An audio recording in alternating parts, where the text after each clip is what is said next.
Hello everyone, it is your friendly neighborhood gaming weasel with a weapon build video, talking about a Kuva weapon that is not as often talked about as some of the other ones are, like the Kuva Brahmazar, Nucor, and so on and so forth. Today we're covering the Kuva Chakkhurr. This is a semi-automatic rifle, mastery rank 15, of course. You acquire it by killing yourself a Kuva Lich with this weapon, and I have to say this weapon is an amazing blessing in disguise. This weapon is, I think, one of the coolest weapons that I have ever played with. I didn't really think much of it. I was basically grinding it for just, increasing my mastery rank, and then I got really surprised here. So, before we get into the video, I would be liked and greatly appreciated, of course, if you guys could leave maybe a like, maybe a subscribe. That would be awesome, really cool to have more weasels running around. And also thank you guys so much for the recent support, and always, of course, for the support. It is, of course, greatly appreciated. And leave down a comment if you were surprised that this weapon was going to appear in your YouTube feed today. This weapon, I have to say, is pretty amazing. I said it for like the 5th time, but keep that in mind. So without any dilly-dallying around, talking about this weapon. As I said, semi-automatic rifle. It is mastery rank 15. The downsides of this weapon are going to be fire rate and reload speed. They're both really slow. The fire rate is 1.17, and of course the reload is 3.3 seconds. It has innate puncture, and of course I recommend you get toxin on this weapon so you can combine it with cold and or electricity to make viral and corrosive. That's going to be very good.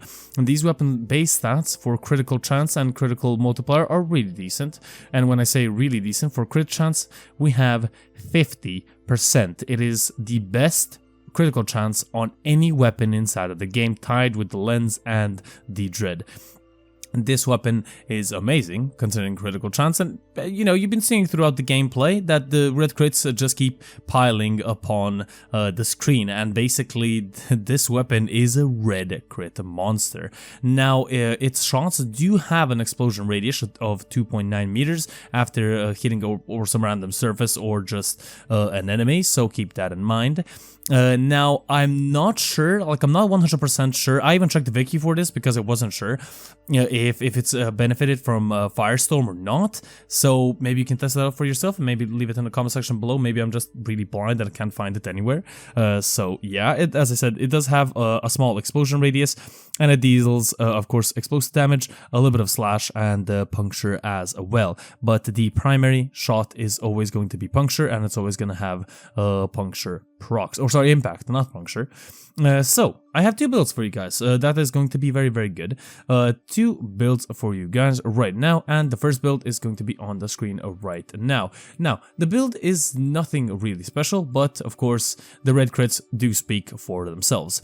We have Vital Sense, Galvanized Chamber, Galvanized Scope, Speed Trigger, Hammer Shot, Bladed Rounds, Critical Delay, and Stormbringer, and of course Primary Merciless. Now in this situation I do have to mention that Primary Deadhead is probably a better option than Primary Merciless. I sadly just didn't really change it out, but you should get a little bit more damage out of this, a little bit less recoil as well, because Arcane Deadhead reduces recoil by 50%, so that's very cool.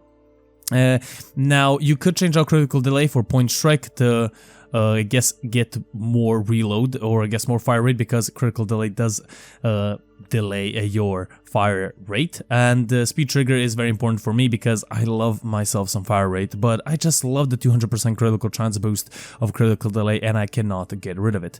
Of course, Stormbringer is here to, of course, give me that nice electricity procs, and my status chances increase by Hammer Shot anyway, so I'm not really worried about that. So basically this is the first build, an amazing build, I have to say. This is the primary build that I use when I have to use this weapon. Anything that comes across this weapon will die literally instantaneously, or at least sort of instantaneously. It does actually have like sometimes random moments when they don't die.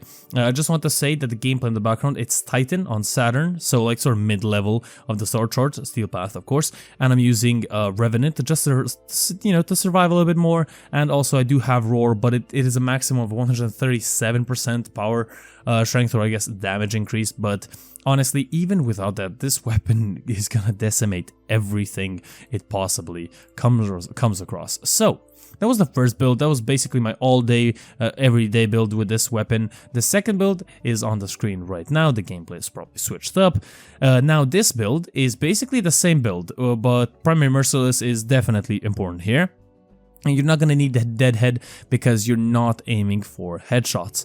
And we have internal bleeding instead of galvanized. The scope. Internal bleeding is basically the same principle as hunter munitions. It converts 35% of the impact procs to slash. And of course it is double if your fire rate is under 2.5, which mine is. Of course it's a 1.37 at the moment. So that is very, very good. I just wanted to mention one thing. If you don't have if you do have primary deadhead equipped, then you're going to need serration in your build, because primary deadhead does not increase your damage, it just increases your headshot damage.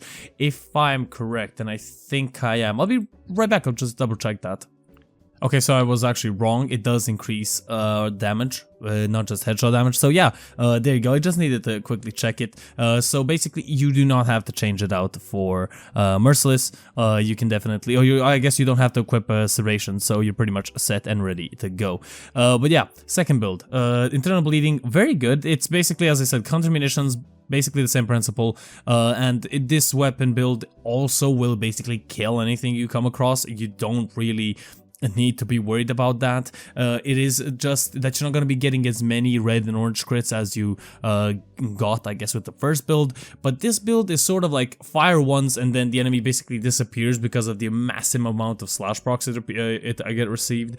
And I have to say that I have a Panzerwölfe in the background spewing viral quills all over the place. So keep that in mind as well if you maybe wanted to know that what's also influencing this weapon's damage. But it doesn't have that much slash, so it doesn't really matter in most situations. But yeah, this has been the Kuva Chakkhurr. Hope you guys enjoyed. Sorry if this video sort of dragged out, but I did want to show you guys both of these builds.